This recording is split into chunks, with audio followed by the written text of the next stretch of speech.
Selamat malam Bapak Ibu dan saudara-saudari sekalian. Selamat berjumpa kembali dalam renungan singkat GKI Cimahi. Doa dan harapan saya, semoga semua dalam keadaan sehat-sehat dan berlimpah kasih setia Tuhan. Tema renungan kita malam hari ini adalah pengharapan anak-anak Allah. Bahan bacaan kita Roma 8 ayat 18 sampai 25. Sebelumnya mari kita bersatu di dalam doa. Allah Bapa di dalam surga, sungguh kami bersyukur ya Bapa atas kehadiran-Mu yang begitu nyata kami rasakan dalam hidup kami setiap jam, setiap menit, bahkan setiap detik. Dan saat ini ya Bapa, kami mau mendengarkan renungan firman-Mu. Bapa, Engkau urapi setiap kami agar kami dapat mengerti dan menyimak apa yang mau Bapa sampaikan kepada kami semua. Dan mohon berkat bagi hamba yang tidak ada apa-apanya ini ya Bapa, agar dapat menyampaikan renungan ini dengan baik dan benar di hadapan-Mu, agar nama-Mu dimuliakan. Dalam nama Yesus kami berdoa. Amin. Roma 8 ayat 18 sampai 25 saya akan membacakannya untuk kita semua. Sebab aku yakin bahwa penderitaan zaman sekarang ini tidak dapat dibandingkan dengan kemuliaan yang akan dinyatakan kepada kita. Sebab dengan sangat rindu seluruh ciptaan menantikan saat anak-anak Allah akan dinyatakan. Sebab seluruh ciptaan telah ditaklukkan kepada kesia-siaan, bukan oleh kehendaknya sendiri, tetapi oleh kehendak Dia yang telah menaklukkan. Tetapi dalam pengharapan, karena ciptaan itu sendiri juga akan dimerdekakan dari perbudakan kebinasaan dan masuk ke dalam kemerdekaan dan kemuliaan anak-anak Allah. Sebab kita tahu bahwa sampai sekarang segala ciptaan sama-sama mengeluh dan sama-sama merasa sakit bersalin. Bukan hanya mereka saja, tetapi kita yang telah menerima karunia sulung roh, kita juga mengeluh dalam hati kita sambil menantikan pengangkatan sebagai anak, yaitu pembebasan tubuh kita. Sebab kita diselamatkan dalam pengharapan, namun pengharapan yang dilihat bukan pengharapan lagi. Sebab bagaimana orang masih mengharapkan apa yang dilihat? Namun jika kita mengharapkan apa yang tidak kita lihat, kita menantikan dengan tekun. Bapak Ibu yang dikasihi Tuhan, saya yakin semua dari kita pernah mengalami penderitaan.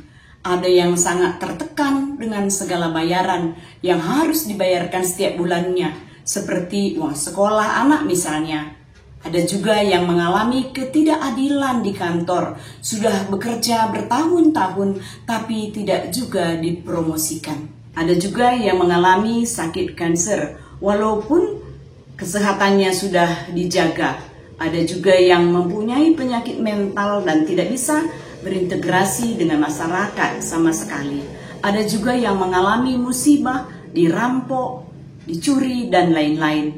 Kita juga pasti pernah bertanya kepada Tuhan, kenapa kita harus mengalami penderitaan ini Tuhan? Mengapa saya harus merasakan ini? Mengapa harus ada penderitaan di dunia ini? Roma 8 ayat 20 menjelaskan ini. Karena seluruh makhluk telah ditaklukkan kepada kesia-siaan. Apakah maksud kesia-siaan di sini? Kesia-siaan di sini berasal dari kata mataioteti dalam bahasa Yunani yang artinya kekosongan, tanpa kebenaran, dan tidak ada kesesuaian, kesesatan, dan kebobrokan. Dari mana kesia-siaan ini berasal? Semenjak manusia jatuh ke dalam dosa. Ini adalah keadaan dunia yang kita tinggal saat ini. Maka bukan hal yang mengejutkan kalau orang di dunia ini banyak yang tidak memiliki harapan. Bahkan ada yang sampai memilih mengakhiri hidupnya sendiri. Kita pun tidak memiliki harapan sebelum mengenal Kristus. Bahkan walaupun sekarang kita sudah mengenalnya. Mungkin kita lupa akan firman Tuhan dan akibatnya putus asa. Namun sebagai manusia, ini bukanlah akhir dari segalanya. Jika kita percaya dan menerima Yesus sebagai juru selamat dan terus berserah dan bergantung kepadanya sebagai Tuhan kita. sebagai jalan kebenaran dan hidup. Ada koneksi antara penderitaan dan kemuliaan pada bacaan tadi dan juga pada ayat-ayat lain di Alkitab. Sebelumnya di Roma 8 ayat 16 sampai 17, firman Tuhan berkata, Roh itu bersaksi bersama-sama dengan roh kita bahwa kita adalah anak-anak Allah. Dan jika kita adalah anak-anak Allah, berarti kita juga adalah ahli warisnya. Maksudnya, orang yang berhak menerima janji Allah bersama Kristus apabila kita menderita bersama dengan Dia, supaya kita juga dipermuliakan bersama dengan Dia. Di Petrus 2 ayat 21 juga, sebab untuk itulah kamu dipanggil, karena Kristus pun telah menderita untuk kamu dan telah meninggalkan teladan bagimu, supaya kamu mengikuti jejaknya. Yesus sendiri berkata, semuanya itu kukatakan kepadamu, supaya kamu beroleh damai sejahtera dalam aku. Dalam dunia kamu menderita penganiayaan, tetapi kuatkanlah hatimu, aku telah mengalahkan dunia. Jadi penderitaan tidak dapat dihindari oleh kita, walaupun kita sudah menjadikan Yesus sebagai Tuhan kita. Namun setelah penderitaan kita akan mengalami kemuliaan ketika kita berada di dalam Kristus. Dan Paulus menulis, sebab aku yakin bahwa penderitaan zaman sekarang ini tidak dapat dibandingkan dengan kemuliaan yang akan dinyatakan kepada kita. Dengan kata lain, kemuliaan yang akan dinyatakan kepada kita jauh lebih besar dibandingkan penderitaan yang kita alami sekarang.